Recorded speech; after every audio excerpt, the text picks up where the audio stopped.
Chicken पिलाओ की खुशबू दिलों में समा जाए, हर दौर में बसी माँ के हाथों की छाया। चिकन पिलाओ की खुशबू दिलों में समा जाए, हर दौर में बसी माँ के हाथों की छाया।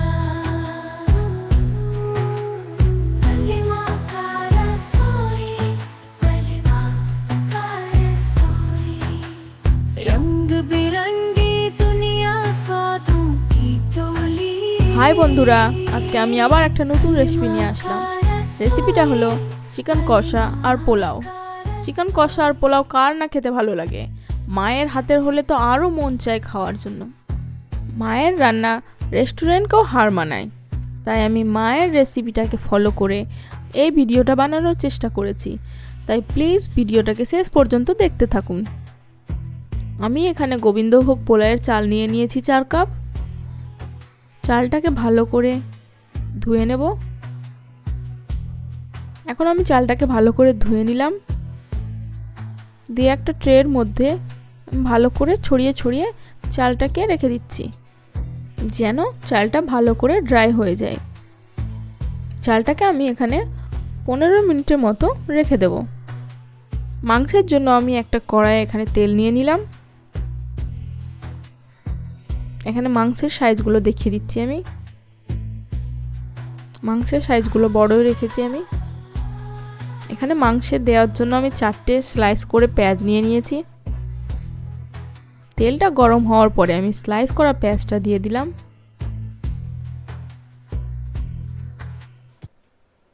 এটাকে ভালো করে নাড়িয়ে দিচ্ছি।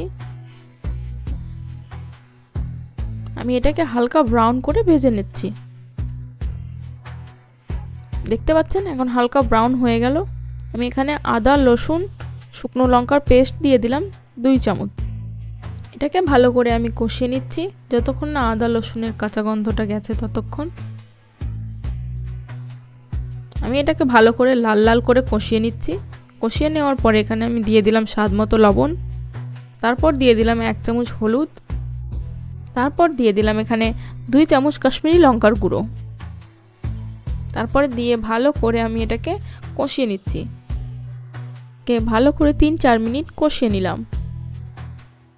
এবার আমি এখানে 1 চামচ ধনে গুঁড়ো দিয়ে দিলাম আর 1 চামচ জিরা গুঁড়ো দিয়ে দিলাম। দিয়ে এটাকে ভালো করে আর 1 মিনিট কষিয়ে নেওয়ার পরে আমি এখানে মাংসটাকে দিয়ে দেব। আমি এখানে মাংসটাকে খুব ভালো করে ধুয়ে রেখেছি, মাংসটাকে দিয়ে দিলাম। আমি এখানে পুরো মাংসটাকে দিয়ে দিলাম। মাংসটা দেওয়ার পরে ভালো করে এটাকে আমি নাড়িয়ে দিচ্ছি।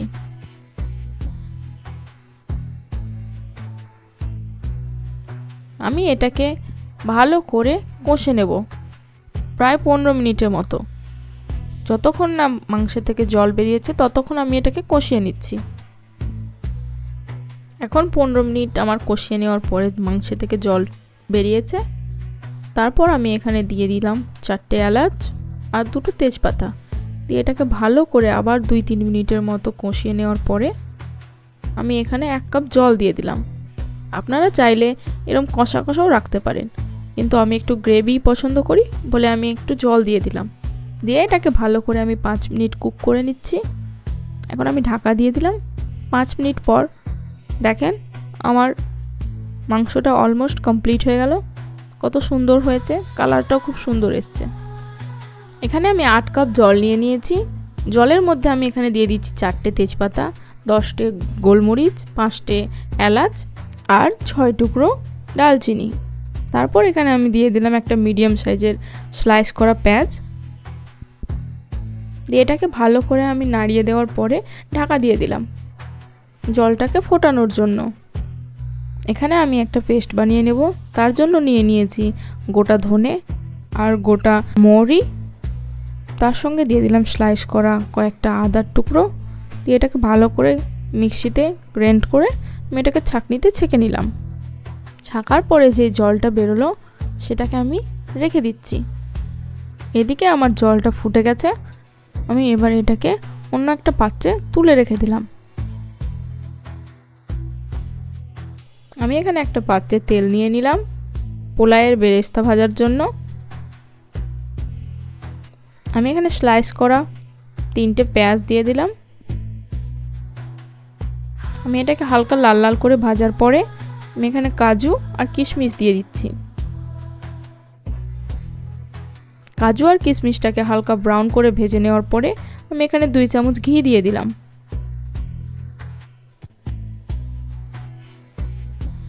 ঘি দিয়ে ভালো করে মাখিয়ে পেঁয়াজটাও দেখছেন হালকা ব্রাউন হয়ে এসছে। তারপরে আমি এখানে সেই ড্রাই হওয়া পোলাওয়ের চালটা আমি পুরোটা এখানে দিয়ে দিলাম। দিয়ে ভালো করে এটাকে আমি 10 মিনিটের মতো ভেজে নিচ্ছি। 10 মিনিট ভেজে নেওয়ার পরে আমি সেই তুলে রাখা জলটাকে আমি এখানে দিয়ে দিলাম। দিয়ে এটাকে ভালো করে আমি নেড়ে দিচ্ছি। দিয়ে এখানে আমি স্বাদ মতো লবণ দিয়ে দিলাম আর হাফ চা চামচ চিনি দিয়ে দিলাম। তারপর যে পেস্টের জলটা বানিয়ে রেখেছিলাম সেই জলটাকে দিয়ে দিলাম। দিয়ে ভালো করে এটাকে নেড়ে দিলাম। তারপর এটাকে 5 মিনিট লো ফ্লেমে কুক করে নেব।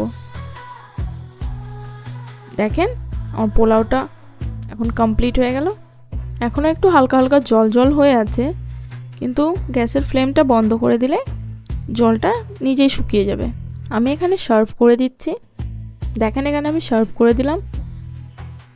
লুকটা কত সুন্দর হয়েছে, পোলাওয়েরও খুব লুকটা সুন্দর হয়েছে, মাংসের লুকটা তো খুব সুন্দর হয়েছে। এখন আমি খেয়ে দেখলাম টেস্টটা খুব সুন্দর হয়েছে, পুরো মায়ের মতো। আজকে আমি পোলাওটা মায়ের রেসিপির মতো রান্না করেছি। নেক্সটে আমি রেস্টুরেন্টের মতো পোলাও রেসিপি দেখাবো। তার জন্য আমার চ্যানেলটাকে সাবস্ক্রাইব না করে থাকেন তো সাবস্ক্রাইব করে দেন, লাইক এবং শেয়ার করে দেবেন। আবার দেখা হবে নেক্সট ভিডিওতে। টাটা।